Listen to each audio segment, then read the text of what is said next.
On a fini par y arriver. Ouais, je suis dur à booker. Ben, c'est ça, tu reviens d'Europe, je pense. Ouais, c'est ça. J'ai fait une tournée de 5 pays.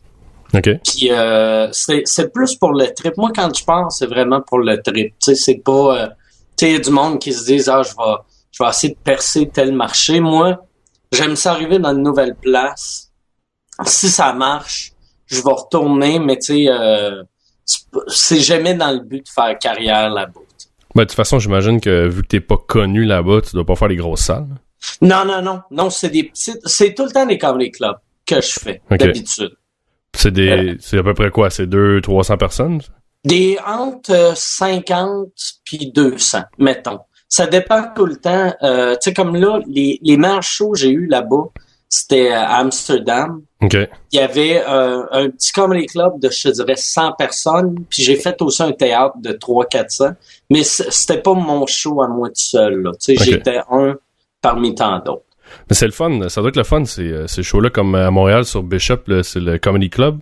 Ouais, le Comedy Works. Ouais, Comedy Works. Ouais. Ça doit être un autre feeling de jouer devant une petite gang comme ça.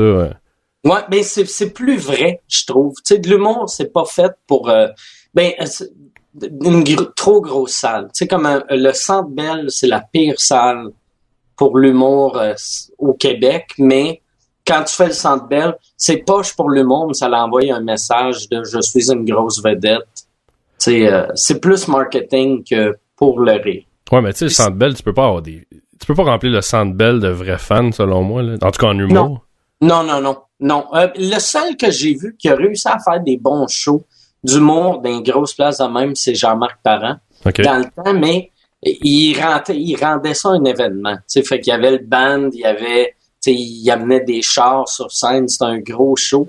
Mais tu sais, tu regardes, mettons, un gars comme moi au Centre Bell, ça serait horrible, vu que ça serait le même crise de show.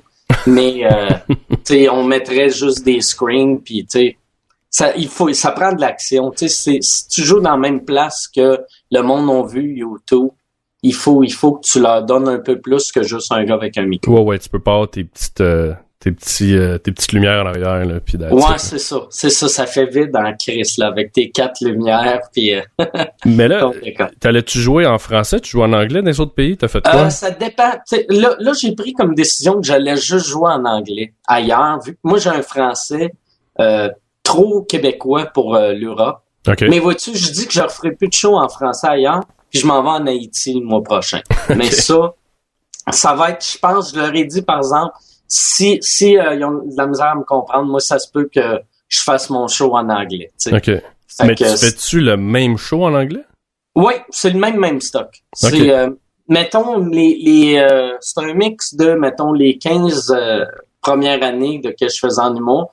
Puis à cette heure, là, ça fait, mettons, 5 ans que je me promène pas mal, que là, quand j'écris, moi, de toute façon, mes gags, c'est le temps des flashs. Aussitôt que j'ai le flash, je l'écris dans la langue qui sort, puis j'essaie de le tester dans les 2 langues tout de suite pour vraiment m'habituer. Parce que sinon, traduire une joke, c'est tough, tu sais. Mais ça doit, c'est pas le même, pour écouter de l'humour francophone et anglophone, c'est pas le même delivery, c'est pas la même façon de le dire, la même approche, là. Non, mais vois-tu, comme je pense pas que mon delivery change d'une langue à l'autre, mais en français, je sonne très, très, très américain.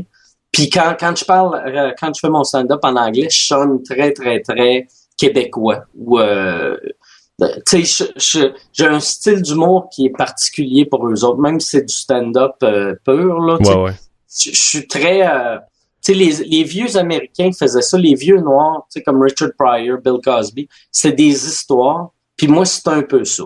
Okay. C'est pas vraiment des monologues à la Martin Matt, mais comparé aux Américains, je suis très monologue. OK, mais c'est ça, mais toi, dans le fond, t'es-tu anglo, t'es franco, tu viens d'où? C'est la base de ça? Moi, je suis les deux. Moi, ma mère était francophone, mon père était anglophone. OK. Et je viens de la ville de Québec, qu'il y avait pas beaucoup d'anglo. Mais pour être sûr qu'on ait les 2 langues, mon père, quand j'étais petit, il faisait semblant de pas parler français quand il était avec nous autres. Fait que si on lui parlait en français, il demandait tout le temps de répéter en anglais. Ah ouais. Fait que là, nous autres, tu sais, moi, depuis que j'ai 1 an, je parle les 2 langues. Puis vu qu'on était à Québec, ils m'ont envoyé à l'école anglaise pour être sûr d'être bilingue. Puis vois-tu, mon frère, là, il est à Calgary, puis ses enfants vont à l'école française pour être sûr de garder les deux langues. OK. Puis toi, t'as commencé l'humour en français ou en anglais? J'ai commencé en anglais, mais j'ai commencé en 93 en anglais. Puis j'étais à l'université, puis j'avais du chômage. Puis quand mon chômage a fini, ça faisait, tu sais, dans le temps-là, tu avais le chômage 1 an. Là, quand le chômage a fini, là, j'ai fait Chris, il faut que je me trouve un job où que j'aille sur le BS. Puis je me connaissais assez pour savoir que si j'avais un job, j'arrêterais l'humour. Fait que je me disais non, je vais être humoriste. Puis je voulais pas aller sur le BS, mais il y avait des prêts et bourses si t'allais à l'école de l'humour. OK. Fait que là, je me suis inscrit à l'école de l'humour pour les prêts et bourses. Puis je venais de faire un show. Je jouais juste en anglais, mais j'avais fait 1 ou 2 shows en français. Puis ça avait vraiment bien été.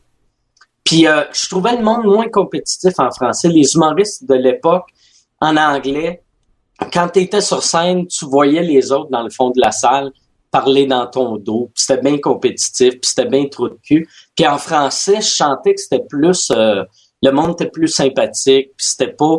on dirait, vu qu'on a un petit marché, mais il y a beaucoup de jobs, pareil, pour les humoristes au Québec, on est content pour les autres humoristes, tandis qu'en anglais, je chantais à l'époque qui était plus jaloux. Puis il y a plus de compétition, vraiment. Ouais. Pourquoi lui, pas moi? Puis vois-tu, quand je suis revenu en anglais en 2007, ben c'est ça, je faisais les deux au début. Après, j'ai fait juste du français. Puis en 2007, je suis revenu aux deux. Puis là, je sens plus cet esprit compétitif-là. Mais c'est peut-être vu que moi, en anglais, je fais ça vraiment juste pour le trip. Ouais, et non, t'es peut-être plus à un autre niveau, là, tu sais. Ouais, c'est ça. Mais ce que j'aime quand j'arrive dans une nouvelle place, ils me regardent tout le temps comme, tu sais, ils ont aucune idée je suis qui, fait qu'ils pensent que je vais être le petit nouveau. Ouais. Puis ils pognent tout le temps de quoi, tu sais, ils font comme, tabarnak, il est bien solide, ce petit nouveau-là. Ouais, ils pensent que tu vas shaker puis que tu viendras pas de ton texte, là. Comme il y avait, moi j'ai un condo en Floride, puis il y a un comedy club qui vient de rouvrir à côté de mon condo, puis je suis allé jouer là-bas. Puis je me rappelle, la première fois que j'ai joué, il y avait un gars, ça faisait 1 an et demi qu'il faisait ça, puis il me donnait plein de conseils avant de monter. Il disait, là, tu vas voir, tu devrais faire ça. Là, je suis comme, non, ouais, c'est beau, là, je pense, je sais qu'est-ce que je fais, mais c'est ça. Mais après, je suis débarqué, puis là, c'était plus le même... plus la même... tu sais, il me méprisait plus. Maintenant. OK, ouais, tu regardais avec d'autres yeux.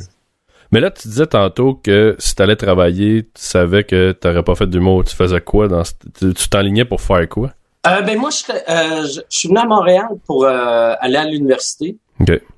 Puis aussitôt que je suis monté sur scène la première fois, je suis retourné à mes cours, mais j'écoutais plus. Fait que c'était clair pour moi que j'allais être humoriste. Mais avant de faire de l'humour, j'étais à McGill en commerce. OK. Fait que la raison pourquoi j'avais été en commerce, c'est que je me disais, bon... je veux faire de l'argent, fait que je vais étudier comment tu fais de l'argent en vendant des cochonneries.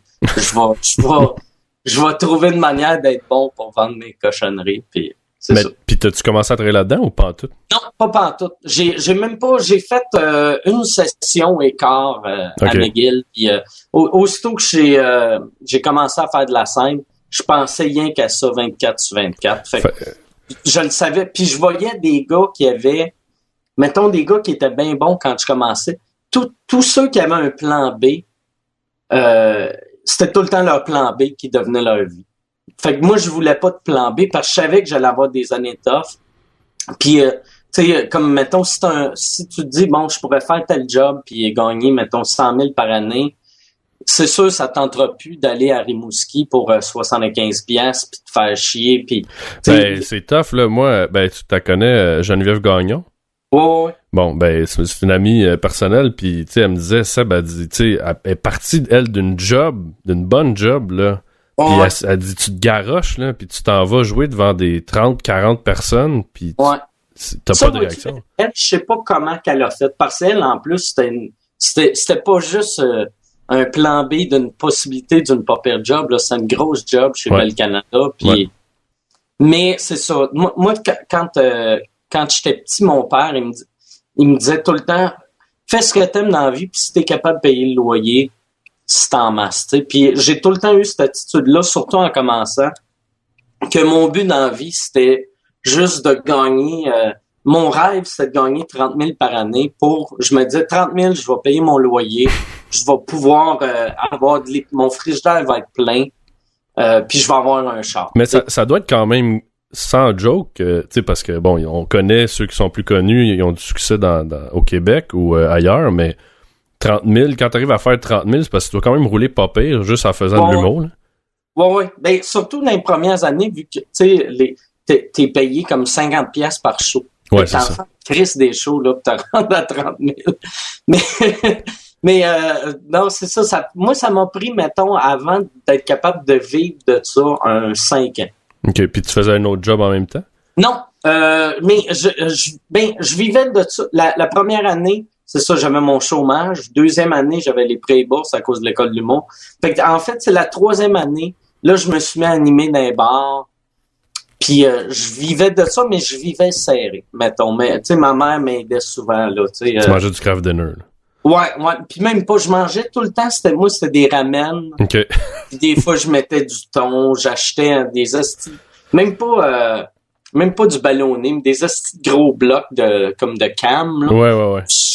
En tout cas, je mangeais vraiment que de la marde tout le temps, mais c'est ça, souvent, c'est drôle parce que souvent le monde il pense que t'arrives pouf puis c'est beau, c'est magique, t'as du succès, tu fais bien du cash puis que c'est arrivé là sur un plateau d'argent, tu sais. Ouais. Mais il y a non, c'est ça. Puis la plupart du monde, c'est rare ceux que c'est instantané, même ceux que tu sais comme Martin Matt, il a fait l'école de l'humour mon année. Puis même année que moi, puis lui ça a été rapide, mais même si ça a été rapide, ça a pris comme 3-4 ans. Même 5 ans avant qu'il fasse de l'argent pour de vrai, là, tu sais. Ce qui est, c'est, tandis que moi, ça a pris 10 ans, mais, tu sais, c'est long. Non, ça prend un méchant bout. Mais, là, tantôt, tu parlais un peu de jouer en français, jouer en anglais. Moi, je voulais savoir, toi, j'imagine, tu t'en fous, là, mais tu sais, la loi 101, puis tout ce côté, là, qu'on protège le français à côté, tu penses quoi de ça, toi? Ben, moi, j'ai un rapport weird avec la loi 101, vu que moi, quand j'ai... tu sais, moi, je pense pas qu'on a vraiment besoin d'une loi pour protéger le français. Je pense que le français se protège. Tu sais, les parents, c'est ta job de t'assurer que ton jeune va parler français. Puis si tu veux pas perdre ta langue, parle en français à ton enfant. Tu sais, moi, c'est ça que ma mère a fait avec moi pour être sûr que le français soit présent dans ma vie. Ouais. Mais moi, c'est ça, la loi 101, je me rappelle, quand j'ai commencé à faire de l'argent en humour, j'avais été au gouvernement enregistrer un nom de compagnie. Puis je voulais appeler ma compagnie Mike Ward enregistrée. Puis la madame m'avait refusé parce que c'est un nom anglais. Elle m'avait dit, on peut te le mettre Mike Ward, mais ça prend un nom français. C'est quoi la version française de ça? Puis là, je disais à madame, c'est mon nom. Mais vu que mon nom légal, c'est Michael Ward, là, ça marchait pas. Elle disait, mais t'as juste appelé ça, genre Michel Huard, Mike Ward. Puis là, j'étais comme, Chris, que c'est compliqué. Ah oui, tu peux même pas mettre ton vrai nom. Non. Mais c'est ça. Mais vois-tu, c'est ça. Fait que moi, la loi 101, j'ai tout le temps eu j'ai tout le temps trouvé ça weird, mais ça a été nécessaire. Mais je suis plus sûr tu sais, s'il y avait des pancartes en anglais, mettons, à l'aéroport, ou des pancartes bilingues à l'aéroport, puis des pancartes bilingues dans le centre-ville de Montréal, puis centre-ville de Québec, ça serait plus facile pour les touristes américains. Ouais. On dit souvent, le Québec, c'est comme l'Europe pour les Américains, mais en plus proche. Mais tu sais, le gars qui arrive du Colorado, il est perdu ben raide, puis il comprend plus rien, tu sais. Ouais, en même temps, la personne va te dire, si tu vas au Colorado, c'est pas en français, tu sais, mais bon, c'est pas leur langue là-bas. Mais tu sais, moi, je suis du même avis que toi, là. Moi, je suis plus d'avis de dire la mondialisation, puis à un moment donné, ben, il y en a qui vont dire on va se faire assimiler, mais si à un moment donné dans le monde, ça parle le mandarin, ben, ça parlera le mandarin, tu sais, pour qu'on se comprenne. Ouais, mais je pense, moi, pour de vrai, la langue va rester vivante en autant qu'on en parle, puis en autant que... Tu sais, il y a une affaire, je trouve, qui est bon là pour le côté français. Depuis une couple d'années, il y a des séries télé en français qui sont vraiment bonnes. Ouais. Chose qu'il n'y avait pas quand moi, j'étais petit cul, tu sais. Ah, c'est vrai. Moi, quand j'étais petit, tu sais, mettons, au Québec, tu sais, chambre en ville. J'avais le choix de chambre en ville ou un show américain. C'est sûr, je prenais un show américain, mais là, si j'ai le choix en 19-2 puis une série américaine, je vais prendre 19-2. Vu que c'est quand même de la qualité, là, tu sais. Faut pas prendre le monde des caves, faut pas faire, tu sais, on va faire de la merde, anyway. Ouais, c'est pas parce que t'es francophone qu'on va te donner des shows de merde, là. Ouais, c'est ça. Puis, avec ces deux côtés-là, t'as-tu pensé à faire un peu à la Sugar Sammy un show bilingue ou... Non, parce que moi, j'avais fait des shows bilingues quand je suis allé en Afghanistan pour les soldats. OK. Ça m'arrive des fois de faire des shows bilingues, mais j'aurais de la misère à attirer une crowd, vu que j'ai remarqué, la part du monde bilingue à Montréal, c'est plus les ethnies qui sont bilingues. Puis moi, mon public est vraiment, vraiment blanc. Okay. J'ai la crowd du UFC. Tu vas voir un de mes shows, c'est pas tous des gars dans la trentaine, mais il y a beaucoup de gars dans la trentaine blancs. Fait que j'ai pas, ça me prendrait des bruns puis des noirs à mes spectacles, tu sais. Mais tu fais-tu des shows en anglais à Montréal? Ça arrive des fois. Mais c'est drôle, je les annonce pas vraiment, vu que c'est tout le temps dans des petites places, pis c'est jamais, j'arrive, je vais animer une soirée ou je vais aller faire un 10 minutes. Fait que je l'annonce pas, il va y avoir du monde. Fait que j'arrive puis je fais mes petits numéros. C'est vraiment pour le trip. OK, c'est vraiment pour t'amuser, là, puis... Moi, si je fais pas de scène, je m'ennuie. Tu sais, je suis pas capable, mettons, de... tu sais, comme je suis content à côté de mon condo en Floride, qui a un comedy club, vu que si je passe plus qu'une semaine sans monter sur scène, je trouve le temps là. OK, fait que toi, tu vas aller en vacances, mais tu vas quand même... Ouais, tu vas aller jouer, là. Ouais, c'est ça. C'est pour ça que j'ai bien de la misère à comprendre les artistes qui prennent leur retraite, une retraite totale. Moi, je sais que ça sera pas ça. Moi, je vais être le gars qui est rendu pathétique sur un stage, que personne comprend ses références. Ouais, mais tu regardes des gars comme Carlin puis tout ça qui étaient vieux, là, qui faisaient de la scène. Ouais. C'est Bill Cosby qui est même plus capable de rester debout quand il est sur scène, mais il est assis, fait 2 shows par jour. Ouais. Mais c'est ça. Fait que moi, je vais finir de même. Je te dis pas que je vais être encore drôle. Tu sais, parce que Carlin, quand il est mort, il était aussi drôle qu'à 45 ans, mais moi, peut-être, je serais plus drôle, mais au moins, je vais... Ben, en fait, c'est que si ta crowd vieillit, ils vont peut-être plus trouver tes jokes drôles. Ouais. mais en fait, il y a ça, mais c'est parce que toi aussi, tu fais pas mal juste des shows. Bon, là, t'as lancé, je pense que t'es dans les premiers qui a fait ça, lancé ton show en téléchargement sur ton site. Ouais. Puis je pense qu'il y a eu une super bonne réponse là-dessus. Ouais, moi, j'étais vraiment content. Au lieu de justement d'être en DVD, mais tu fais pas de pub. Non. Tu fais pas de jingle radio, tu fais rien de ça, là. Non, ben moi, c'est même à cette heure, même mettons, aller à des quiz, puis aller faire n'importe quelle entrevue, je suis vraiment, vraiment sélectif sur le genre d'entrevue que je fais. Tu sais, avant, je me disais, je vais tout faire, puis tu sais, ça me permet des fois de trouver un public qui me connaît pas ou qui m'apprécierait pas, puis là, ils vont me découvrir. Mais là, à cette heure, moi, je suis bon quand je fais de l'humour, puis je suis bon quand je parle d'humour, puis sinon, je suis pas bon, tu sais. Fait que je l'ai fait récemment, je dis que j'en fais plus, mais j'aime bien faire le show Prière de pas envoyer de fleurs à Patrice Lécuyer. Puis la recherchiste de ça, c'est la recherchiste de Deux filles le matin. OK. Puis là, moi, j'étais à Prière de pas envoyer de fleurs. Puis là, il était comme Chris, notre invité de demain vient de canceller. Dernière minute, je suis dans la merde. Puis là, en fait, tu le ferais-tu? Puis j'ai fait, oui, je vais le faire. Puis j'ai fait ça en faveur pour elle.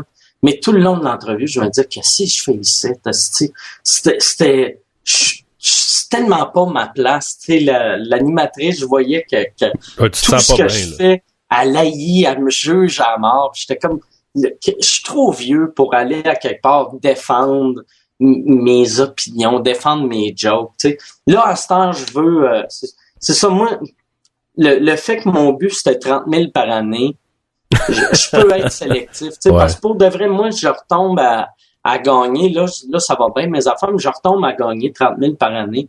Je vais être correct. Tu sais, à place de 2 chars, je vais juste en avoir un. Puis, tu vas te rajuster. je vais aller, à place d'aller en avion en Floride, je vais y aller en char. Mais c'est ça, fait que dans le fond, toi, t'as fait le deal avec toi-même de pas vendre ton âme pour vendre des tickets. Ouais. Ben aussi, ça, moi, j'avais fait ce deal-là avec moi-même bien jeune parce que moi, à l'époque, j'ai fait Besoin d'amour, tu sais, le show à Guy Lepage. Ouais. Puis, je commençais à avoir des offres pour faire des corpos. Puis à l'époque, moi, tu sais, dans les bars, je gagnais, mettons, 100 pièces. Puis là, j'avais des corpos à 500 pièces, à 800 toi, pièces. tu peux pas faire des corpos? Non, t'as mais pas le stock pour ça. J'ai essayé au début. Puis, ben là, à ce temps, je suis capable d'en faire, mais c'est parce que quand t'es capable de ils pas sacrer? m'engagent... Non, mais quand ils m'engagent, ils savent qu'est-ce qu'ils engagent. Ouais. Mais au début, j'étais juste l'humoriste. Fait que là, ça choquait à mort. Fait que là, il fallait que je me dise, je suis prêt de tout changer ce que je fais pour gagner 500 pièces ou 800 pièces. Puis j'ai fait, Chris, pas assez. Tu sais, mettons, vendre ton âme aux États, que tu peux gagner 28 millions par année. Ouais. Tu y penses, mais au Québec, tu vends ton âme pour gagner peut-être 60 000 de plus. Tu fais, Chris, il me semble mon âme vaut plus que ça. Ouais, tout le monde a un prix, puis si le prix est pas assez élevé. Ouais, c'est ça, tout le monde a un prix. Le mien, il est juste, il était plus cher que ce qu'on m'offrait. Fait que peut-être, dans le fond, je suis une crise de pute, mais j'ai pas eu la bonne offre encore. Ouais, en même temps, c'est dur comme milieu, tu sais, parce que les apparitions dans des trucs comme ça, c'est ça qui va faire que t'es vu, puis que, bon, le monde a le goût d'aller te voir, tu sais. Mais c'est ça, moi, je fais bien, tu sais, comme je fais de la télé quand j'ai de quoi avant. Tu sais, comme avant, quand mon show il est sorti en download, en DVD, là, j'ai fait de la promo. Là, mon show, quand il va sortir à l'automne prochain, tu sais, je vais refaire la tournée des Tout le monde en parle pis tout. Mais sinon, tu sais, j'en fais pas tant que ça. J'en fais quand même, là, mais j'en fais quand ça va être payant pour moi. Mais t'as le luxe aussi que ça roule, entre guillemets, quand même tout seul. Tu sais, t'as une crowd qui te suit. Puis... C'est ça. Moi, je suis chanceux pour ça. C'est ça que... Tu sais, il y a bien des affaires que je fais que si ça faisait 2 ans ou 5 ans que je faisais ça, je pourrais pas dire non. C'est comme... j'ai le même gérant que Guillaume Wagner. Puis des fois, Guillaume, il va faire des entrevues que... Si je regarde ça, puis... je fais, Chris, pourquoi il fait ça? Mais après, je fais, oui, il y a pas le choix vu que ça fait pas 20 ans qu'il est dans le milieu. Fait qu'au début, tu fais un peu des affaires. De l'autre côté, t'as commencé à faire des trucs comme là. Je sais que t'as fait un podcast, un bout. Je pense que t'as pris un break. T'en faisais un, je pense, en français. Ouais, j'en faisais un en français. J'ai pris, dans le fond, moi, c'est parce que je me tanne vite. Là, je veux recommencer les deux. J'en ai fait un en français. Fait une 20aine d'épisodes. Ouais. Puis le monde, la raison que qu'est-ce que le monde sont désagréables, c'est les réseaux sociaux là. Moi, je donnais mon podcast, puis là le monde faisait asti, ça sonne le cul.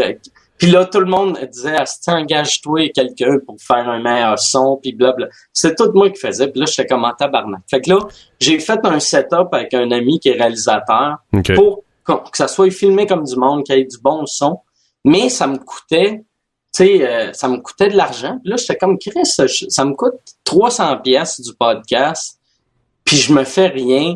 Puis même, je reçois quand même de la haine de « c'est mauvais ». Fait que là, j'ai tiré la plug, puis j'ai commencé un en anglais, puis je me suis comme écœuré. Je sais pas pourquoi. Celui en anglais, j'ai eu bien des abonnés, par exemple. Ouais, ça va l'air rouler. Je pense que c'est sur SoundCloud, là.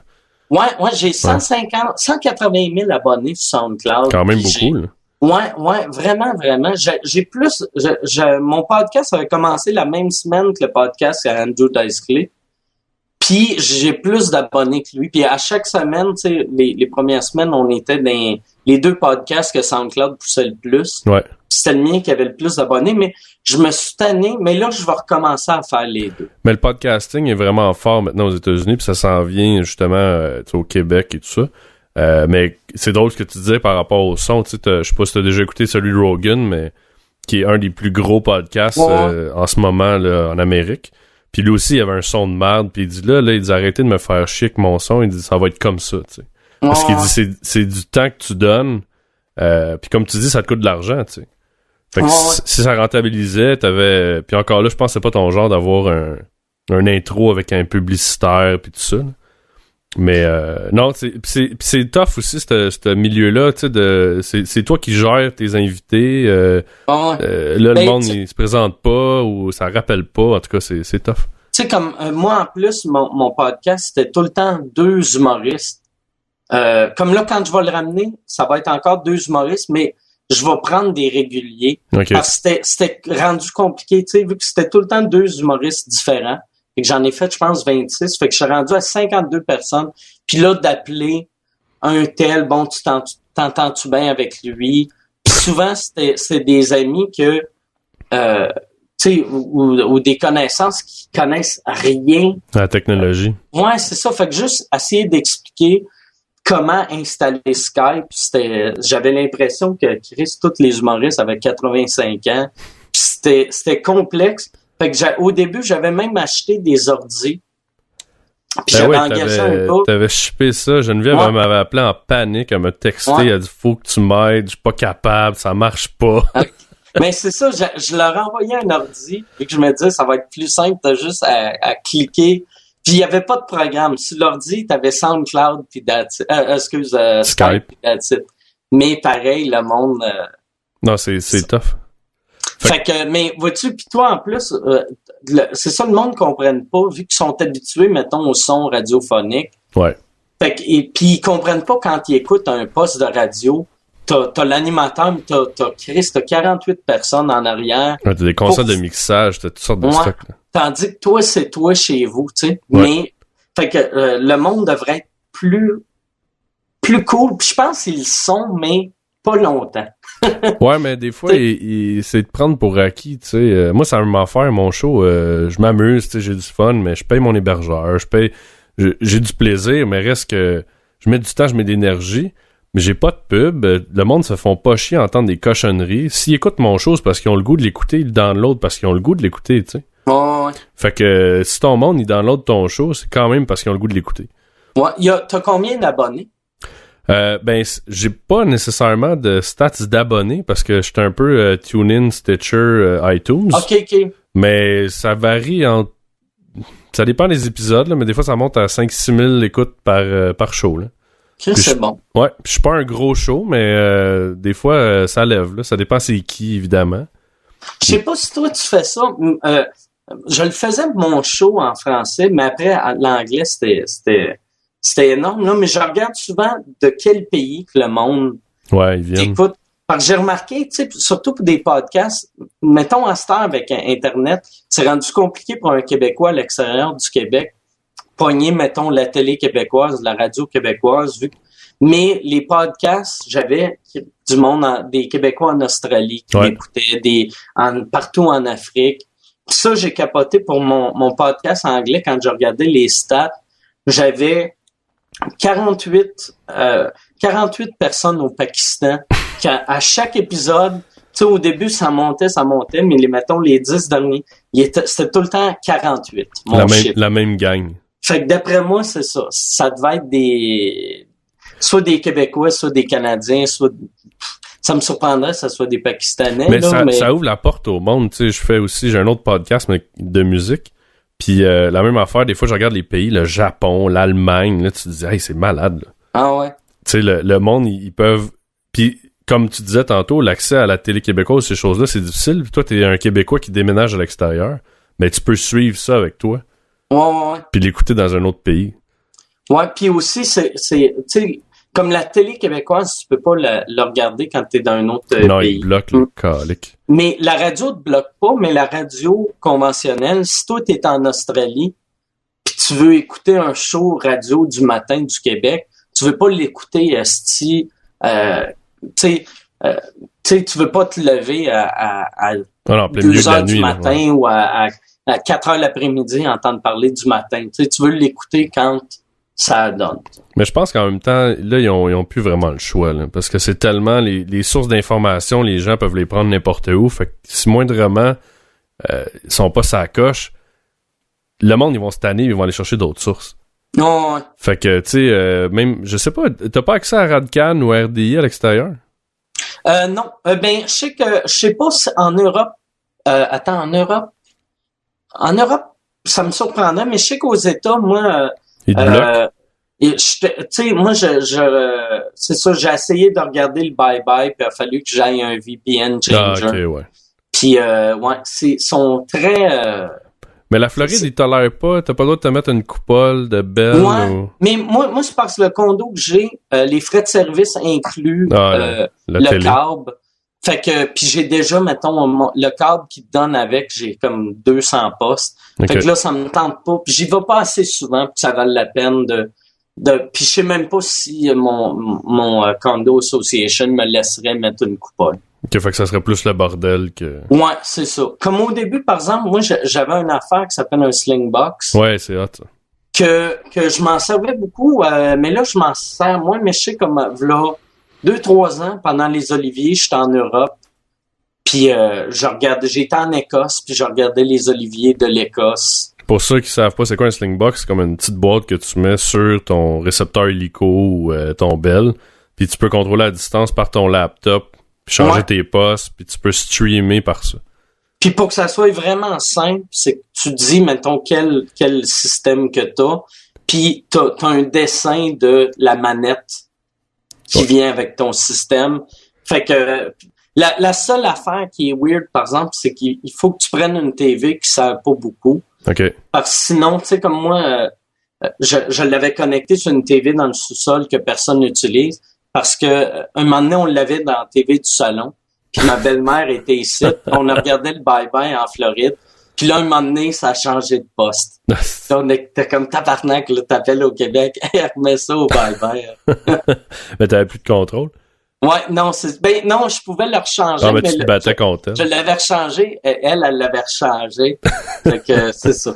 Faut que tu t'organises pour soit vivre tout seul ou soit dire au monde. Puis l'autre affaire que tu faisais aussi, là, je pense que c'est sur YouTube, ça, que tu faisais un drunk. Ouais, ben vois-tu mon... C'est vrai, ça? Oui, ça s'appelait Drunk Talk. Puis vois-tu, mon podcast anglais est né de ça. C'est que au début, la base de Drunk Talk, qui était juste des capsules de 2 minutes de moi qui se saoule puis que je commente l'actualité. Ou tu sais, l'idée de base, moi, à chaque fois que je le faisais, je me disais, quand je suis chaud, j'ai de la jasette, je vais boire, je vais me filmer, je vais parler pendant entre une demi-heure puis 1 heure, puis ça va être ça le podcast. Puis là, je le faisais, puis à chaque fois que je finissais mon affaire, je regardais ma montre, je regardais le timer, puis ça faisait comme 1 minute et demie. Puis j'ai remarqué, quand je suis sous, j'ai aucune notion du temps. Fait que là, c'est pour ça que j'ai fait mes podcasts à jeun, à place. Mais mes nouveaux podcasts en anglais, j'ai lu de quoi de weird cette semaine, qui disait que le monde sous, quand t'es sous pis fatigué, t'es dans un bon état pour trouver des solutions. OK. C'est une affaire je pense que c'est le New York Post, qui disait que quand t'es sous, tu vois des affaires que quelqu'un à jeun ne verrait pas. Fait que je veux faire une affaire... Je pense que l'inverse est vrai aussi. Ouais. Mais ça va être moi puis 2 amis on va saouler puis on va essayer de régler des problèmes. Puis je vais voir si ça marche. Si ça marche pas, peut-être on va mettre une personne à jeun juste pour gérer le temps puis tu sais d'être sûr que ça finit pas en bataille ou en des petits commentaires weird. En anglais, c'est quoi le nom? C'est full of shit, full of crap? Ouais, c'était Mike Ward is full of shit, mais qui est devenu Mike Ward is full of crap à cause de iTunes qui t'a bloqué. Qui tolère pas le mot shit. Ouais, la censure. Mais au moins, ils censurent. Ils te laissent avoir des podcasts explicites, au moins. Ouais, c'est ça. Ils censurent pas le contenu, mais ils censurent l'extérieur. Ouais. En même temps, tu sais, c'est pas grave. C'est moi qui aurais dû penser. J'aurais dû pas mettre un nom, mais je me suis dit shit. Tu sais, c'est tellement pas.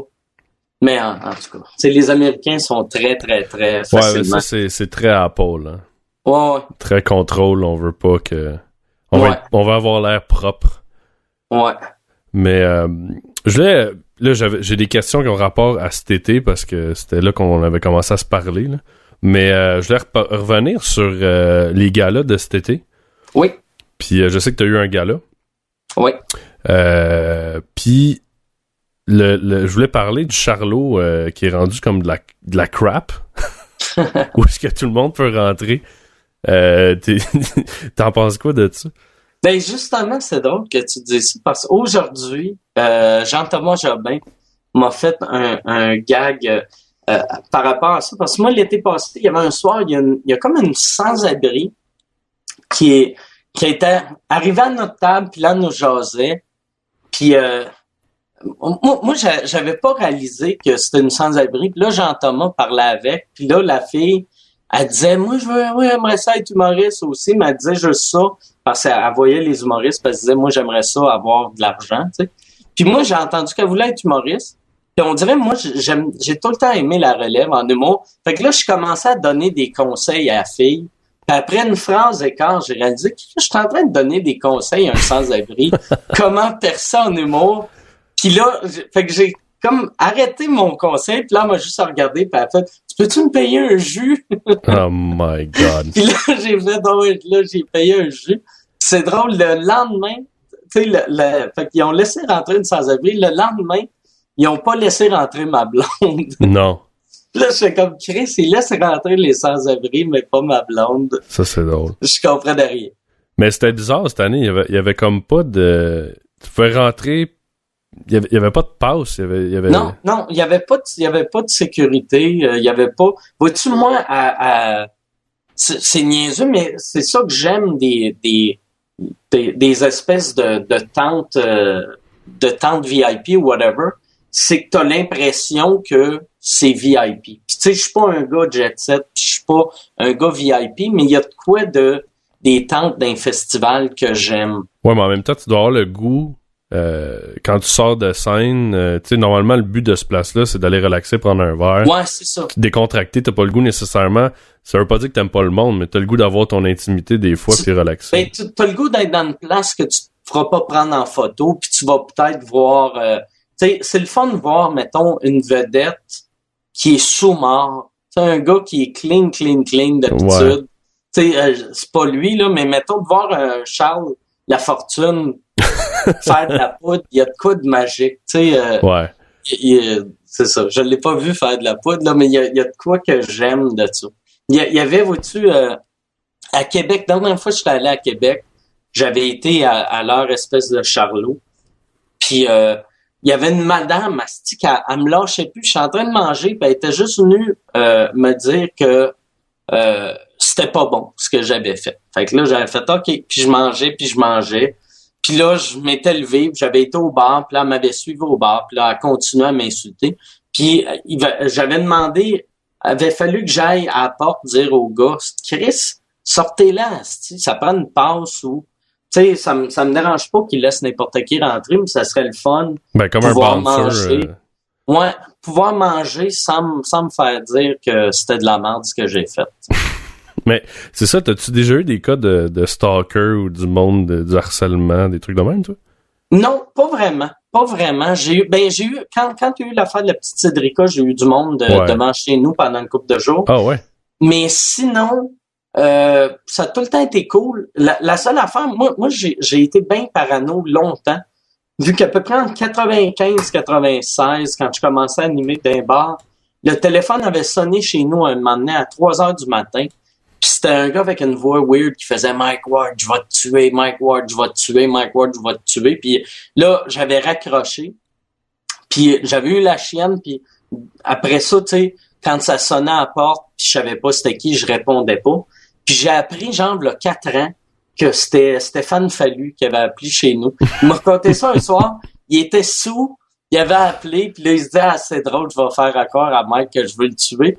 Mais vu qu'il était sous, il avait pas pensé rappeler après pour dire que c'était un gag ou... Fait que là, moi, j'ai été comme 10 ans chieux, puis j'étais sûr que le monde voulait me tuer, puis c'était juste Fallu qui me faisait un esti de mauvais gag. Mais là, quand tu dis que t'avais du monde devant chez vous, dans le sens des bodyguards, ou tu parles du monde qui Non, checkait? j'avais du monde... tu sais, moi, je restais à Saint-Jean-sur-Richelieu, dans une petite rue bien tranquille. Puis, il y avait du monde sur le terre-plein qui regardait ma maison. Il était pas beaucoup, mais il était comme 3-4. Puis quand je sortais pour comme les approcher, là, ils faisaient comme si de rien n'était, comme s'ils attendaient un ami, ou tu sais, comme s'il attendait l'autobus, même s'il n'y avait pas d'autobus, là. Okay. Mais il faisait comme si de rien n'était. J'ai aucune idée pourquoi. J'ai aucune idée. Tu sais, il y avait de l'air à avoir... C'était pas du monde qui voulait m'attaquer. Non, mais juste des wearers, là. Ouais, c'est ça. Mais ça doit être fou, ça, aux États-Unis, là, Hollywood, pis tout, là. Ouais. Pas capable d'aller au McDo sans te faire harceler. Ouais, ça doit être fréquent, surtout pour, mettons, on est chanceux là-dessus, au Québec, que, mettons, si tu veux vraiment avoir la paix, tu sais, Chris, tu t'en vas à Plattsburgh, personne te reconnaît, tu t'en vas même dans le West Island, personne te reconnaît. Tu sais, c'est facile de passer sans se faire remarquer, tandis que, mettons, un gars, tu sais, comme Brad Pitt, il va en Chine, il se fait reconnaître, tu sais. Ça doit être long, ça doit être plate comme vie. Mais ça doit aussi, je sais pas, j'ai aucune idée parce que je lis pas ça, mais t'as pas l'air d'être genre à répondre aux 7 jours puis à ces cochonneries-là. Non, ça vois-tu, en début de carrière, je l'ai fait une couple de fois des entrevues, puis à cette heure, tu sais, on dirait, moi, que chaque fois que je vois un ami dans le séjour, tu sais, mais j'achète pas le séjour, là, mais comme l'autre fois, il y avait, c'est Guy Lepage qui a tweeté qu'il y avait un article sur Pierre Hébert qui s'est refait faire sa chambre à coucher. Okay. Il y avait des photos de la nouvelle... Puis je suis comme, tabarnak, pourquoi, tu sais? Pourquoi tu fais ça? Pourquoi moi je voudrais voir ça? T'sais? Si je vais chez vous, tu t'es fait faire ta chambre, tu peux me dire, hey, viens voir ma nouvelle chambre, mais j'ai pas le goût de voir ça dans le journal. Puis chaque fois que je vois du monde qui font ce genre d'entrevue-là, j'y juge un peu. Fait que je veux pas faire ça. Tu sais, si je dis non à tout, je vais pouvoir continuer de juger ce monde-là. Ouais. sans filer de cheap. Ouais, des fois, c'est même le monde qui les achète qui sont pires. Là, ouais. Mais je pense que de peut-être pas répondre à ça aussi, ça doit garder une espèce de ligne entre les gens. Des fois, il y a un sentiment d'hyper proximité que les gens ont. Ils pensent te connaître parce qu'ils t'ont vu une fois. Ben, moi, vois-tu, qu'est-ce qui est weird? Vois-tu, v'là 2 ans, j'ai même arrêté de faire les tapis rouges quand, mettons, je vais aux Oliviers, tu sais, ils veulent que tu rentres pis ils te prennent en photo et te posent des questions. Puis moi, j'ai ça pour mourir. Puis j'ai appris, mais je le faisais pour ma blonde. Je me disais, Chris, elle a de l'air à aimer ça, tu sais. Je trouve que c'est très fille, tu sais. Un gars-là, tu te mets une belle robe, ils te prennent en photo. Puis elle m'a dit qu'elle aimait pas ça. Fait que depuis ce temps-là, quand je vais aux Oliviers, je passe tout le temps par une autre porte pour pas me faire prendre en photo. Puis vois-tu, l'année passée, il y avait eu un article dans, je pense que c'était Hollywood PQ, qui était Martin Matt, Louis-José Hood et Mike Ward absents des Oliviers. Puis là, j'ai écrit à la fille, pourquoi c'est une nouvelle?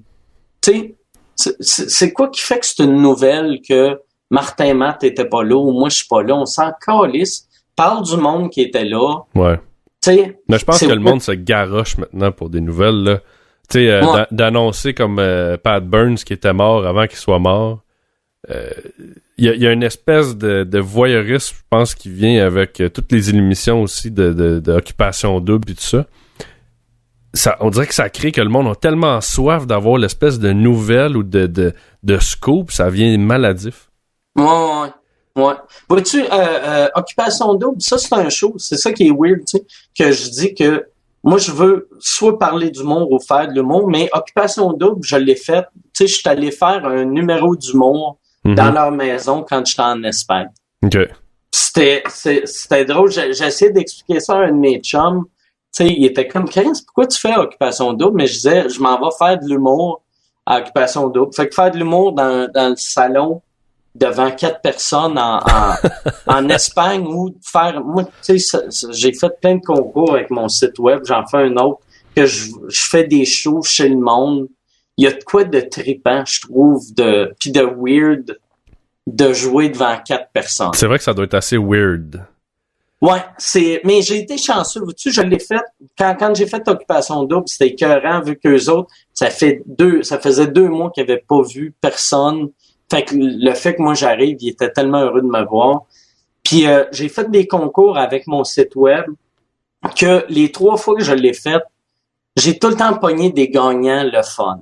Okay. Fait que j'arrivais dans des places que c'était facile au bout. Puis je fais des shows d'une demi-heure, là, tu sais, fait que je me complique pas la vie. Ouais. Puis ça a tout le temps été du monde cool, puis je vais continuer à faire des affaires de même jusqu'à temps que je pogne une batch weird.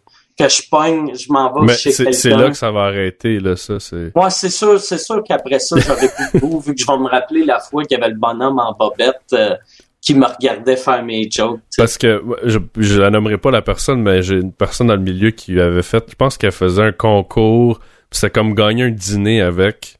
OK. Puis elle dit, ça a été les 2 heures les plus longues de ma vie, là. Parce que tu sais pas sur qui tu tombes, là, tu sais. Ah ouais. Ça, je l'ai jamais fait, moi, les soupers, parce que j'ai tout le temps l'impression que ça doit être plate en esti pour le gagnant, vu qu'il pense que, hey, je gagne un souper ou un dîner avec un humoriste, il va me faire rire comme ça se peut pas, mais on s'entend qu'au dîner, moi, mon but premier, c'est de manger, là, tu sais. Fait que au dîner, je suis pas plus drôle que, tu sais, je suis un gars qui mange une soupe. Ouais, tu vas avoir une discussion bien normale. Ouais, c'est ça. Fait que j'ai tout le temps l'impression que ça doit être décevant pour le monde. Fait que c'est pour ça que je fais jamais ces genres de concours-là. Mais somme toute, sous ta carapace, t'as l'air quand même de quelqu'un de cœur, moi, je trouve. Oui, non, ben oui. Ben, je pense que la plupart la plupart du monde en humour sont de même, tu sais. Je pense on est du monde que... Il faut que t'aimes le monde, mais je veux dire, il y en a peut-être qui... Tu sais, il y en a que j'ai vu, là, qui, exemple, à la télé, peut-être en humour moins, mais à la télé, la caméra ferme, puis c'est une autre personne, là. Ouais. Ah, il y en a... Ben moi, je dis tout le temps au monde, tu sais, la plupart du temps, si quelqu'un à TV a de l'air super fin, c'est parce que dans la vie, c'est un nasty mangeur de merde. Mais c'est vrai. C'est bien rare ceux qui le sont pas. Tu sais, comme moi, j'ai resté bête, Patrice Lécuyer, dans vie, c'est exactement le gars que tu vois à TV. Ça m'a surpris. Tu sais, j'ai fait Chris, il est bien fin. Puis tu sais, c'était drôle que ça me surprenne. Puis Gildor Roy, même affaire. Tu sais, j'ai fait Chris, il y en a qui sont vraiment fins, il y en a d'autres. L'agacé, lui. L'agacé, je le connais pas trop dans la vie, mais il a pas de l'air si sympathique que ça à TV non plus. Fait que j'ai toujours trouvé ça drôle, votre petit... Déjà comme un petit amour-reine, on dirait. Non, mais moi, c'est ça, pendant un bout de temps, il m'haïssait. Puis moi, je l'ai jamais vraiment haï. J'aime beaucoup ce qu'il fait en tant que journaliste, mais je trouve qu'il aime trop... il est trop fan de Patrick Lagacé. Okay. Il est, à mes goûts à moi, tu sais, comme son show 2 hommes en or, qui essaye de faire de l'humour. Je fais comme Chris, calme-toi là, tu sais, t'es un journaliste, puis t'es un bon journaliste, continue à faire ça, puis laisse l'humour aux humoristes. Mais, en tout cas, il a le droit, si lui, il veut essayer de faire ça, c'est son droit. Ouais. Mais pour revenir à mon affaire de cœur, c'est parce que je voulais parler aussi de Petits Anges, Alain. Ouais, Alain. Ça, j'ai trouvé ça vraiment cool, puis il était venu aussi sur le show, Alain. Puis je me demandais pourquoi tu as choisi ce gars-là. C'est quoi l'histoire derrière ça? Ben, moi, je l'ai rencontré avec...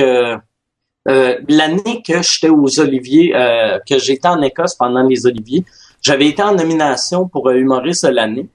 Puis j'avais aucune chance de gagner, mais je me disais, si je gagne, c'est weird que personne ne monte accepter le prix. Fait que j'avais fait un concours sur mon site web, okay. Venez remplacer Mike Ward. Puis j'avais demandé au monde, faites un petit vidéo. Puis la personne... la plus drôle, je sais pas si c'est en tout cas, quelqu'un, je sais pas comment je décidais, quelqu'un des vidéos va me représenter aux Oliviers. Puis j'avais demandé au monde d'insulter-moi. Puis Alain, il avait fait un petit vidéo, puis il m'avait fait vraiment rire. Il était vraiment drôle, puis là, j'avais commencé à le suivre sur Twitter. Puis après, je me rappelle pas pourquoi, j'ai arrêté de le suivre. Puis là, il avait fait un gag sur moi un peu méchant. J'avais trouvé ça bien drôle. Fait que j'avais recommencé à le suivre. C'est là qu'on a commencé à se parler. Okay. Pas mal. Puis il est impressionnant. Tu sais, quand il voulait s'acheter un bras, ben il a eu son bras Jaco, son bras robotisé. Puis moi, je voyais sur son timeline Twitter, c'est tout le temps Jaco 2012, Jaco 2000. J'avais aucune idée c'était quoi. Moi, je pensais que c'était un film, ou je pensais que c'était... tu sais, il y avait eu le gars en Afrique. C'était-tu... tu sais, le warlord africain, je pense que c'était Cody 2012 ou que. Fait que je pensais que c'était un film ou c'était un dictateur ou quelque chose. Fait que j'ai cliqué dessus. Là, j'ai vu que c'était un bras motorisé. Puis j'ai fait, Chris, je vais l'aider à l'acheter. Je l'avais appelé pour dire, hey, je vais te le payer au complet, on va te faire une levée de fonds. Puis lui, entre-temps, il a trouvé le financement lui-même, vu qu'il est tellement débrouillard, ce style-là.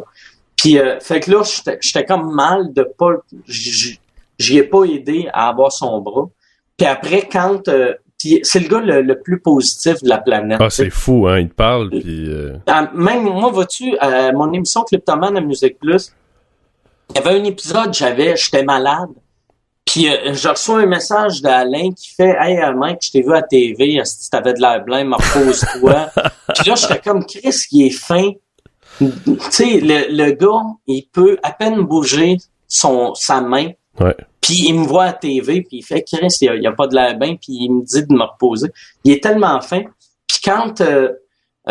puis on a un peu le même genre de sens d'humour. Puis quand lui, ça lui prenait...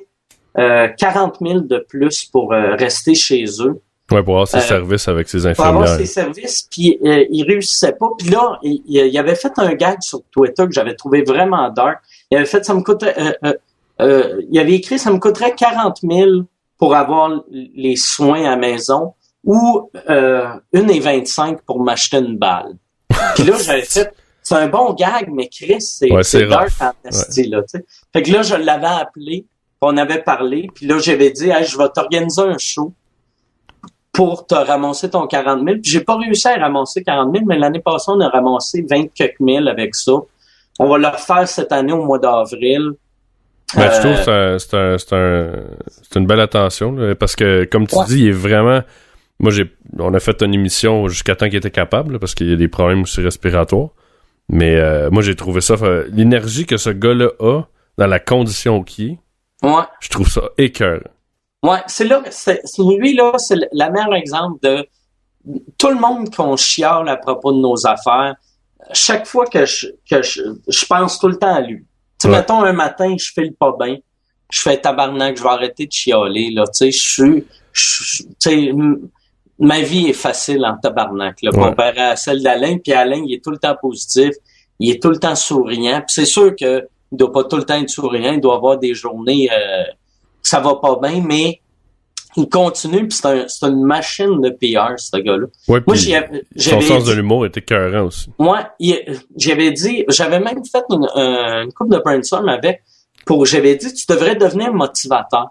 Tu sais, aller dans un business, mais le problème, c'est sa santé fait qu'il peut pas se déplacer vraiment. T'sais. Ouais, puis même, tu sais, c'est ça aussi, quand on a enregistré l'émission, il m'a dit, Seb, il dit, je vais essayer de faire le plus longtemps que je peux, mais à un moment donné, je suis plus capable. T'sais. Ouais, ça l'essouffle jaser, puis je suis allé souper avec à peu près un mois. Vu que lui, c'est ça qu'on pense pas. Lui, l'hiver, il peut pas sortir de chez eux. OK. Fait qu'il est emprisonné, mettons, du mois de novembre au mois d'avril. À cause de la température?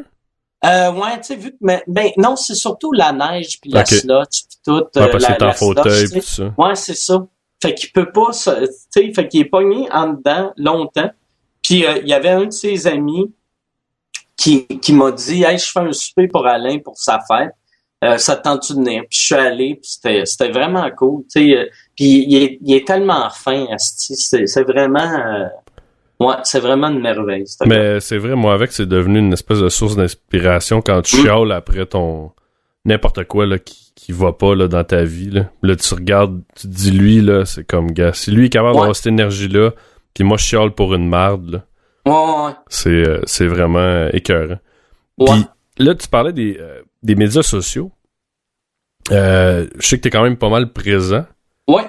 T'aimes-tu ça? Tu trouves ça des fois weird? Non, moi, j'aime bien ça. Ben, c'est drôle. Moi, je passe plus de temps sur Twitter que Facebook. Ouais.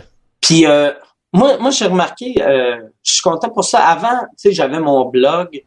Puis souvent, j'avais une idée pour un gag ou une petite phrase. Puis là, je l'écrivais dans mon blog, mais je me dis, ça n'a pas de sens publier ça. C'est juste une phrase. Ouais. Fait que là, j'essayais de mettre de la viande autour de ma petite phrase. Puis là, ça que j'aime de Twitter, si j'ai une idée de gag, je peux le mettre, puis ça passe. Puis c'est une forme de test en même temps, toi?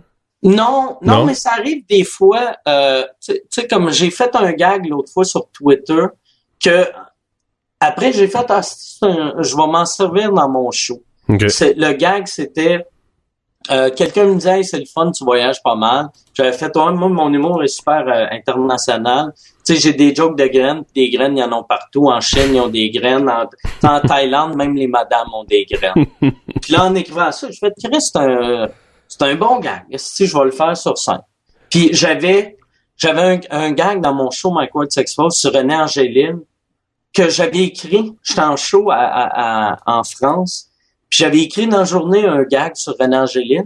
Puis après, le soir, je faisais un gala à la télé là-bas. Puis là, je me dis, asti, ça me prend un gag qui fait un peu québécois, référence québécoise. Fait que là, j'ai fait, asti, une joke sur Céline, ça va être parfait. Ouais. Je l'ai fait, ça a marché. Puis après, je l'ai rentré dans mon show. C'est devenu un de mes bons gags. C'est l'aspect spontané que t'aimes. Ouais, c'est ça. Mais je m'en sers pas... on dirait Facebook, je m'en sers moins. Vu que Facebook, j'ai plus de haine que Twitter. Okay. Ça, la raison, c'est que j'ai plus de monde. OK. Moi, tu sais, j'ai, dans la vraie vie, j'ai, mettons, 100 000 fans, mais j'ai 200 000 ou 196 000 abonnés Facebook. Fait que j'ai la moitié du monde là-dessus. Ouais, c'est ça. Ils me détestent pas toutes, mais il y en a, tu sais, je vais écrire, hey, prévente pour mon show. Ah, fuck you, j'achèterai jamais des billets pour ton show. Je suis comme, pourquoi tu m'écris ça, là? Fait que ça fait juste chier, tandis que Twitter, je l'ai moins, ça. Puis toi, est-ce que tu vas-tu lire les commentaires du monde? Oui, même je réponds souvent. Ah ouais? Ouais, souvent, mais je réponds tout le temps le même genre de pattern. Le monde qui m'insulte, j'ai remarqué, c'est souvent, 99% du temps, c'est des boomers. OK. Puis je réponds tout le temps, mettons, bravo mon Roland, tu m'as remis à ma place, bravo ma Monique. Puis là, je fais tout le temps, hey, va réécouter ton Elvis, puis rappelle-toi des belles années. Tu sais, je leur envoie tout le temps une insulte, puis j'écris tout le temps, hey, merci, bravo pour ton savoir-vivre, t'es vraiment une bonne personne, t'es tellement supérieur à moi. Mais on dirait que le monde aime ça bitcher. Oui, surtout... Mais c'est ça que ça amène les médias sociaux aussi, parce que c'est quand même gratuit d'envoyer chier n'importe qui là-dessus. Là. Ouais, c'est tellement facile. Puis aussi, quand mettons, c'est un ami, tu sais, toi, mettons, ton ami Raymond écrit de quoi d'innocent, avant d'y écrire un style de Raymond, t'es vraiment une merde, arrête d'écrire ça, tu y penses 2 fois, puis tu dis, Chris, Raymond, je vais le revoir, puis ça va y faire mal. Ouais. Fait que tu le fais pas, ou tu te sens ça, ou tu le modifies. Mais quand c'est Mike Ward, ou c'est Louis-José Hood, ou c'est n'importe quel chanteur, actrice, tu t'écris, asti, c'était de la merde. Tu sais, moi, j'aime ça lire mes commentaires, mais j'aime beaucoup lire les commentaires des autres. OK. Tu sais, mettons, je vais sur le site à Mercier, puis Mercier, il a 100 000 followers plus que moi. Fait que lui, ses messages de haine sont pires que les miens. Ouais. Puis tu sais, même comme hier, il y avait un gars, Mercier, il écrit de quoi, puis c'est un bon gag. Puis là, le gars, il dit, à place de te forcer à écrire des gags, engage-toi donc un styliste, asti, qui arrange ton asti de lingelette. Puis là, je suis comme, pourquoi que ça... Tu sais, t'as le droit de trouver que c'est laid son linge, mais pourquoi, quand le gars... Pourquoi tu y écris ça? Asti? Ouais, mais en même temps, c'est ça aussi. Ces gens-là, souvent, s'il y avait cette personne-là en avant d'eux autres... Ils diraient pas ça. Ils diraient jamais ça. Non. Fait que c'est cette espèce de facilité-là que ça amène. Puis ça a amené ça aussi beaucoup dans le temps des carrés rouges, carrés verts, là. Ouais. Et là, ça s'envoyait chier sur les médias sociaux. J'étais comme wow, là. Moi, c'était fou. J'avais, à cette époque-là, moi, j'étais pas très carré rouge, mais j'avais fait le show, que au début, c'était supposé être pour dénoncer la corruption gouvernementale. Puis c'est devenu un show de carré rouge. OK. Mais, moi, j'étais un des humoristes qui avait fait ça. Puis, vu que j'étais associé à ce show-là, ma timeline pendant une semaine, c'était tout le temps asti de subventionné. Puis là, j'étais rendu crise de subventionné, c'est moi qui paye ton salaire. Puis là, je répondais au monde, asti, je travaille pas à Radio-Can, je fais mon cash en vendant des tickets, je suis zéro subventionné. Mais puis là, après 2-3, je fais pourquoi est-ce que je me donne le trouble de répondre à ce monde-là? Est-ce qui mange la merde? Puis c'est tellement plus simple juste pas répondre, mais j'ai une vieille mentalité de je veux tout le temps répondre. Ouais, mais en même temps, ça doit venir, veut pas, là, quand même que c'est gratuit comme commentaire, c'est pas, y a personne qui doit aimer ça, recevoir ça. Non, mais non. Ben, même, moi, c'est ça que, tu sais, moi, je dis, tu sais, je suis pas subventionné, mais même je l'étais, je pense pas, je serais prêt à me faire dire par un gars, c'est moi qui paye ton salaire, ou, tu sais, n'importe quel commentaire, c'est ça. C'est tout le temps désagréable. Ben, tu sais, il y a une chose aussi que les gens oublient, c'est que les gens aussi ont des familles. Moi, je regardais dans le temps avec Charest, comme les commentaires, les photos qu'il y avait sur Internet, une face avec un anus au lieu de sa bouche, tu te dis, Ouais. tu sais, sa femme, sa fille, je sais pas, là, ses enfants, ses oncles, ses tantes, name it. Ce monde-là voit ça aussi. Là. Ouais. Puis le monde oublie cet aspect-là, tu sais. Oui, ils ont toi comme target, mais ça a des répercussions ailleurs. Ouais. Ça doit être, je sais que dans le temps, que je faisais à Testostérone, c'était dans les premières années, c'était même la première année qu'un show télé mettait des adresses email. Tu sais, on demandait au monde, envoyez-nous des emails. Puis c'est ça, Boilard, il m'avait dit que il était pas capable de lire les emails avant de prendre son café le matin, sinon ça scrapait sa journée. Mais ça... Puis le monde, même TQS nous avait demandé à l'époque, il avait dit, y a-t-il du monde qui aime votre show? On avait fait comment ça, puis ils ont dit, on souhaite juste de la haine. Juste des emails de merde. Fait que là, nous autres, les producteurs nous avaient dit, chaque fois que vous avez un email positif, imprimez-le, on va l'envoyer à TQS pour prouver qu'il y a du monde qui aime votre show. Mais c'est beaucoup plus facile. Les gens aussi ont tendance beaucoup plus à chialer qu'à dire bravo. Ouais.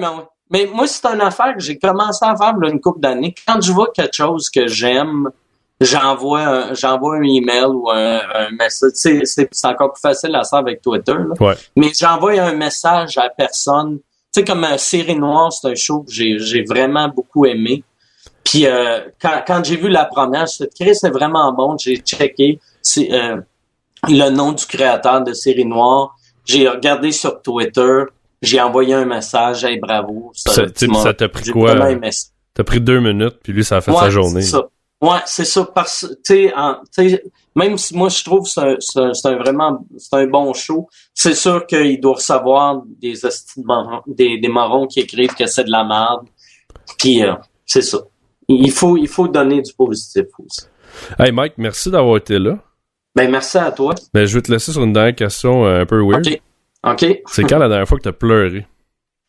Dernière fois que j'ai pleuré. Puis pourquoi? Dernière fois que j'ai pleuré, ça fait longtemps. Je m'en rappelle même pas quand exactement, mais je me rappelle c'était quoi la raison. Moi, ma mère est morte là vraiment longtemps. OK. Là 15 ans. Puis on était assez proches, tu sais. Puis dernière fois que j'ai pleuré, je me rappelle, j'étais dans le bain. Puis j'ai pensé à ma mère, puis j'ai juste pensé que Chris, ça fait longtemps que j'avais pas pensé à elle. Okay. Fait que c'est même pas que je pleurais pas du fait qu'elle était plus là, mais je pleurais parce que je filais cheap, que je pensais pas à elle, tu sais, à tous les jours comme je faisais. Puis là, je me suis mis à penser à elle, puis j'ai pleuré, puis après ça, c'est ça. Fait que, je suis pas quelqu'un qui pleure souvent, mais quand tu pleures, ça y va. C'est pathétique, ça sort là, tu sais. Tu veux pas que le monde te voie là. Ouais, comme je suis pas un gars qui se fâche souvent, mais quand je suis fâché, tasse-toi. Tu sais, je suis quelqu'un de, tu sais, la vieille mentalité de tout est refoulé tout est en dessous de 20 livres de rhum. Fait que quand ça sort en tabarnak. OK. Fait que ceux, dans le fond, qui veulent... T'as ton show en anglais qui est full of crap que tu vas possiblement reprendre. Sûrement que ça va se rappeler soit Drunk Talk, soit Mike Ward is full of shit, soit Problem Solvers, où je cherche un nom. De toute façon, tu mets tout sur ton site, toi? Ouais, c'est ça. La meilleure place, c'est mikeward.ca. OK. Puis c'est ça. Puis t'as un nouveau show qui s'en vient, tu disais. Nouveau show que là, je finis l'écriture. Okay. Ça va être, je lance cet été en Outaouais, puis après ça, Québec, Montréal, Laval, Brossard, puis après ça, je vais partir en tournée pendant 1 an ou 2. Puis... Mais là, tu roules ton show actuel jusqu'à cet été? Non, là, c'est comme un test du prochain. OK. Tu sais, c'est tout le temps différent. C'est là, de Saint-Cy, si tu me vois en show, tu sais pas ce que tu vas avoir, puis même moi, je sais pas ce que tu vas avoir, vu que tout est... Tu changes des numéros, t'essaies des trucs. Ouais, c'est ça. Ça finit tout le temps par marcher. Tu sais, y a personne qui part en disant que c'est bien pas bon, ce style-là, mais c'est pas tête, là. Tu sais, c'est ça. Tu viens me voir dans une petite salle, puis tu vas voir ce que tu vas avoir.